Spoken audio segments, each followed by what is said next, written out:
ദൈവനാമത്തിന് മഹത്വമുണ്ടായിരിക്കട്ടെ. വീണ്ടും ദൈവത്തിൻ്റെ സന്നിധിയിൽ കൂടെ ദൈവത്തിൻ്റെ സന്നിധിയിൽ കടന്നു വരുവാൻ തക്കവണ്ണം നമ്മളെയൊക്കെയും കർത്താവ് ഒരു പ്രാവശ്യം കൂടെ നമുക്ക് ഒരുക്കി തന്നിരിക്കുന്ന ആ ഭാഗ്യ പദവിക്കായി നന്ദിയോടെ സ്തോത്രം ചെയ്യുന്നു. നമ്മളൊക്കെയും ദൈവത്തെ ആരാധിച്ച് ദൈവത്തിന് സ്തുതി അർപ്പിച്ച് ദൈവത്തിൽ നിന്ന് കൃപകളെ പ്രാപിക്കുന്നവരാണ്. എന്നാൽ ഞാൻ ഇവിടെ സംസാരിക്കാൻ പോകുന്ന കാര്യങ്ങൾ ഒരു കൂട്ടരെക്കുറിച്ചാണ് പറയുന്നത്. കാരണം ഞങ്ങൾ ദൈവത്തെ ആരാധിക്കുന്നു, ദൈവത്തിൽ വിശ്വസിക്കുന്നു പറഞ്ഞ് ഒരു കൂട്ടരും ദേശത്തിറങ്ങിയേക്കുകയാണ്. അവിടെ ആരാധന ഏതാരാധനയാണെന്ന് നമുക്കൊന്നും മനസ്സിലാകുന്നില്ല. അത് പൈശാചിക ആരാധനയാണോ സാത്താൻ്റെ ആരാധനയാണോ എന്നെനിക്കറിയത്തില്ല. കാരണം കുറച്ച് നാളെ ഞാനും ഇതിൽ ചെന്ന് പെട്ടുപോയതാണ്. അന്നൊക്കെ വിചാരിച്ചു ഇത് ദൈവത്തെ ആരാധിക്കുന്ന ഒരു കൂട്ടമായിരിക്കുമല്ലോ എന്ന്. എന്നാൽ അല്ലെന്ന് എനിക്ക് മനസ്സിലായി. കാരണം അവിടെ ഒച്ചപ്പാടും ബഹളങ്ങളുമാണ്. മറ്റുള്ളവർക്ക് ചുറ്റുപാടിൽ താമസിക്കുന്നവർക്ക് വളരെ വിമിഷ്ടങ്ങളുണ്ടാക്കി, വളരെ ബുദ്ധിമുട്ടുകളുണ്ടാക്കി, ശബ്ദ കോലാഹലങ്ങളുണ്ടാക്കി, നാട്ടുകാർക്ക് മടുപ്പ് തോന്നിക്കുന്ന രീതിയിൽക്കൂടെയ ചില അനുഭവമാണ് അവിടെ ഉണ്ടായത്. ഞാൻ ആദ്യമൊക്കെ ഇതിനെ എതിർത്തിരുന്നുവെങ്കിലും ആരും ചെവിക്കൊണ്ടില്ല. എങ്കിലും അത് ശരിയല്ലെന്ന് കണ്ടപ്പോൾ ഞാൻ അവിടുന്ന് വിട്ടു പിന്മാറി. പ്രിയപ്പെട്ടവരെ, പഴയ കാലത്ത് നമ്മൾ ഈ നാട്ടിൽ കൂടെയൊക്കെ നടന്നു പോയി കഴിഞ്ഞാൽ ഓരോ കവലകളിലും 4 പേര് കൂടുന്ന സ്ഥലത്ത് മിക്കവാറും ഒരു കള്ളി ഷാപ്പ്, ഒരു ചാര ഷാപ്പോ അല്ലെങ്കിൽ ഒരു പട്ടക്കടയോ ഒക്കെ ഉണ്ടായിരുന്നു. എന്നാൽ കാലം മാറിയപ്പോൾ അതൊക്കെ മാറി. ഇന്ന് ഒരു പഞ്ചായത്തിൽ പോലും ഒരു ഷാപ്പ് കാണാനില്ല. എന്നാൽ അതിന് പകരമായിട്ട് ഇന്ന് കാണുവാൻ സാധിക്കുന്ന ഒരു കാര്യമാണ് മുക്കിന് സഭകൾ വളർന്നു വരിക. ചില കൂണ് മുളയ്ക്കുന്ന മാതിരി കുരുകുരുകുരാന്നുള്ളതായ സഭകൾ. ഏതൊക്കെ സഭകളാണെന്ന് ആർക്കും തന്നെ അറിയത്തില്ല. ഞങ്ങൾ ദൈവത്തെ ആരാധിക്കുവാൻ പറഞ്ഞ് ഒരു കൂട്ടര് എവിടെയെങ്കിലും 2 കുടുംബത്തെ കൈ കിട്ടിക്കഴിഞ്ഞാൽ പെട്ടെന്ന് മാറിയിട്ട് എവിടെയെങ്കിലും ഒരു വീട് വാടകയ്ക്ക് എടുക്കുവോ അല്ലെങ്കിൽ ഒരു കടമുറി എടുക്കുവോ, അങ്ങനെയുള്ള സ്ഥലങ്ങളൊക്കെയും ഒരു ആലയമാണെന്നും പറഞ്ഞ് കെട്ടിപ്പടുത്തി അവിടെ ഭയങ്കര ശബ്ദ കോലാഹലത്തോടു കൂടി അവിടെ ദൈവത്തെ ആരാധിക്കുക എന്ന് പറയുന്നു. ഞാൻ ചോദിക്കട്ടെ, ഈ ദൈവത്തെ ആരാധിക്കുവാൻ വേണ്ടി ഇത്രയും ശബ്ദ കോലാഹലങ്ങൾ ഉണ്ടാക്കേണ്ട കാര്യമുണ്ടോ? ഇല്ല, അത്രയും ശബ്ദ കോലാഹലങ്ങളുടെ ആവശ്യമില്ല.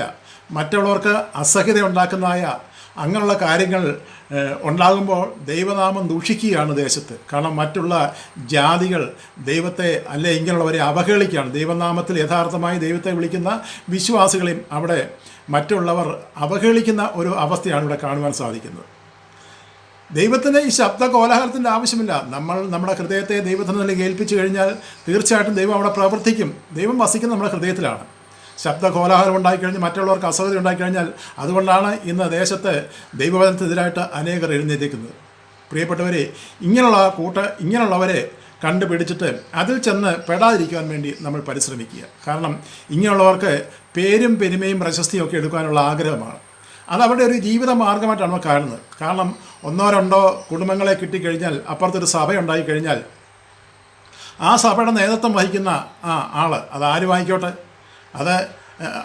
അതിന് പ്രത്യേകിച്ച് പേര് ഞാൻ പറയുന്നില്ല, ആരും ആയിക്കോട്ടെ, അവർ പിന്നെ ഒരു ജോലിക്കോ ഒരു വേലയ്ക്കോ ഒന്നും പോവുകയില്ല. കാരണം അലക്കി തേച്ച നല്ല കറുപ്പും വെള്ളയൊക്കെ ഇട്ട് അവർ ഇങ്ങനെ അടിച്ചു പൊളിച്ച് ഒരു ബൈക്ക് എവിടുന്നെങ്കിലും വാങ്ങിച്ച് അതിൽ കയറി ഇങ്ങനെ നടക്കുകയാണ്. കാരണം ഒന്ന് ഇരുണ്ട് വെളുത്ത് കഴിയുമ്പോൾ പ്രവാചകന്മാരും വെളിപ്പാട് കിട്ടിയവരൊക്കെ ആയിട്ട് തീരുന്നു. ഒന്ന് ഇരുണ്ട് വെളുത്ത് പറയുമ്പോൾ അവർ പറയുന്നു, എനിക്കിന്നലെ രാത്രി കാലം ദൈവം എനിക്ക് വെളിപ്പാട് തന്നു, എനിക്ക് ദർശനം തന്നു. അപ്പോൾ ആ ദർശനം കിട്ടിക്കഴിഞ്ഞപ്പോൾ പിന്നെ ജോലിയും വേണ്ട, വേലയും വേണ്ട, അങ്ങ് ഇറങ്ങുക.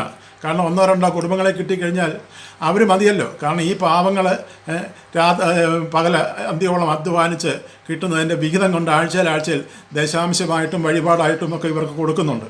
അവരതുകൊണ്ട് അവർ സുഭിക്ഷമായിട്ട് അവർ കഴിയുകയാണ്. എന്നാൽ ഈ പാവപ്പെട്ട ഈ മനുഷ്യരെ കഷ്ടപ്പെടുന്നതാണെന്നുള്ളതായ ചിന്തയൊന്നും അവർക്കില്ല.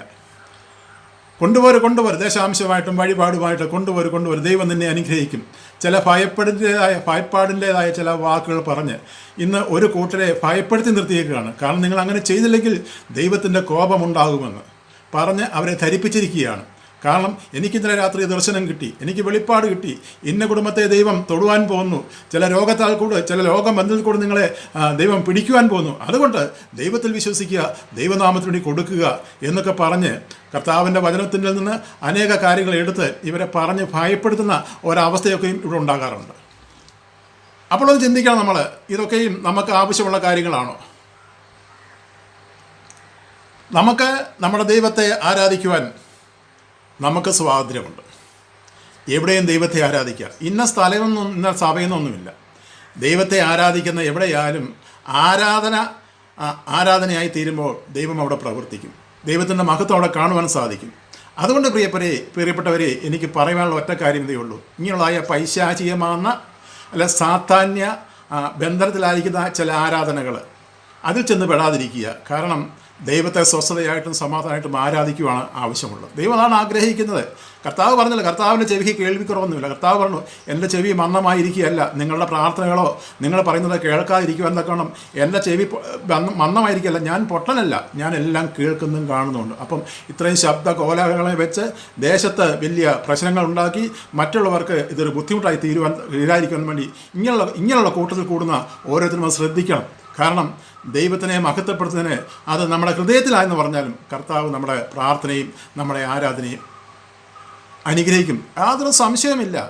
ഇന്ന് ഉപജീവന മാർഗമായിട്ട് ഇങ്ങനൊരു കൂട്ടർ ഇറങ്ങിയിട്ടുണ്ട്. ഒരു ജോലിക്കും വേലയ്ക്കും പോകാതെ മറ്റുള്ളവരെ ചൂഷണം ചെയ്ത് മറ്റുള്ളവർ കിട്ടുന്നത് പിടിച്ചു പറിച്ച് ഞങ്ങൾക്ക് കൊണ്ടുപോകാം, അല്ലെങ്കിൽ ദൈവത്തിൻ്റെ ശിക്ഷ നിങ്ങളുടെ മേൽ വരുമെന്ന് പറഞ്ഞ് അവരെ പറഞ്ഞ് ഭയപ്പെടുത്തി അവരെ ആ ഒരു നിലയിൽ നിർത്തിയേക്കുകയാണ്. അതുകൊണ്ട് ഇങ്ങനെ കൂണ് പോലെ മുളച്ച് ദേശത്ത് പൊന്തി വരുന്നതായ ഈ സഭകളൊക്കെയും ഒരു കാലത്ത് നിന്നുപോകും. കാരണം കർത്താവിൻ്റെ വചനമുണ്ടല്ലോ. തീർച്ചയായിട്ടും ദൈവത്തിൻ്റെ ആഗ്രഹപ്രകാരം ദൈവത്തെ ആരാധിക്കുവാൻ കാണും നമ്മൾ അതിനായിട്ട് ദൈവം നമ്മളെ ഒരുക്കുമാറാകട്ടെ.